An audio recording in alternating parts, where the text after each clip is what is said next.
Here is my audience. Please notice the cat. And the cat. Should get extra credit for the cat, especially if he pays attention.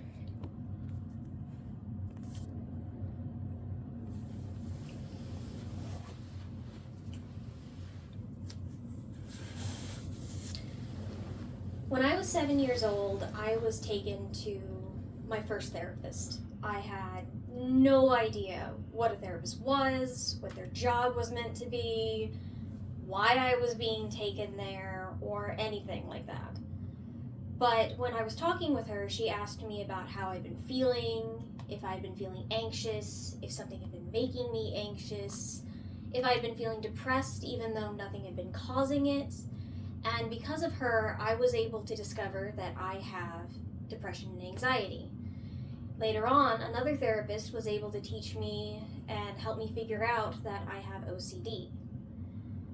The reasons that I think that psychology fits me as a career is because I really enjoy helping people. I really love being a willing ear to listen to whatever any person needs to talk about. I love learning about how the mind processes emotions and different situations that people are put in and are able to retain their memories and process those as well.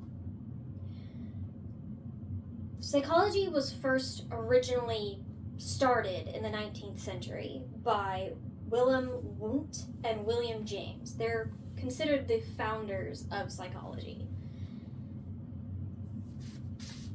Psychology as a whole is used as a means of understanding how the mind works, how people process emotions, and how people process different functions of the brain. For instance, how a person is able to tell the difference between a cat and a dog.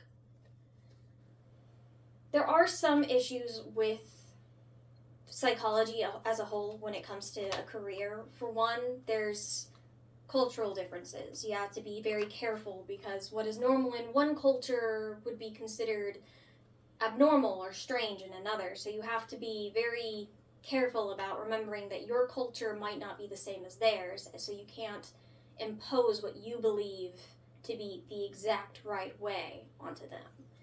There's also the problem with telehealth.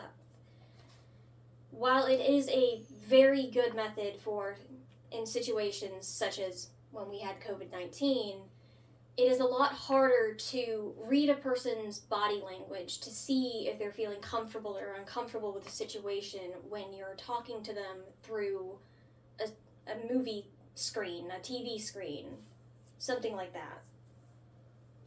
Something that you need to do as a psychologist is to have multiple perspectives. You can't only look at it from your point of view. You have to see it from your client's point of view of somebody who's also involved in it. You have to look at it from every single angle so that you can fully understand what the situation is about. You also have to be very patient. There are going to be clients that have trouble communicating with what they're feeling or talking about a situation that they need help with, but they don't know how to communicate it. Which also means that you need to be very good at communication. You need to be able to properly express what you're thinking and, in some cases, help other people figure out how to communicate what they're thinking and feeling. The psychology career it's the main thing you need to know about it is you can't let your personal bias get in the way of the job. You can't let something like your own personal religion, your own personal morals, your own personal outlook on life shade or color how you help a person. You need to make sure that you are looking at it from an unbiased perspective. Psychology is great for those who want to help others and find that mental health is extremely important and see and recognize the way that it not only affects us mentally, but the way that it can affect us physically and how our health can either decline or become better depending on what our mentality is. Thank you.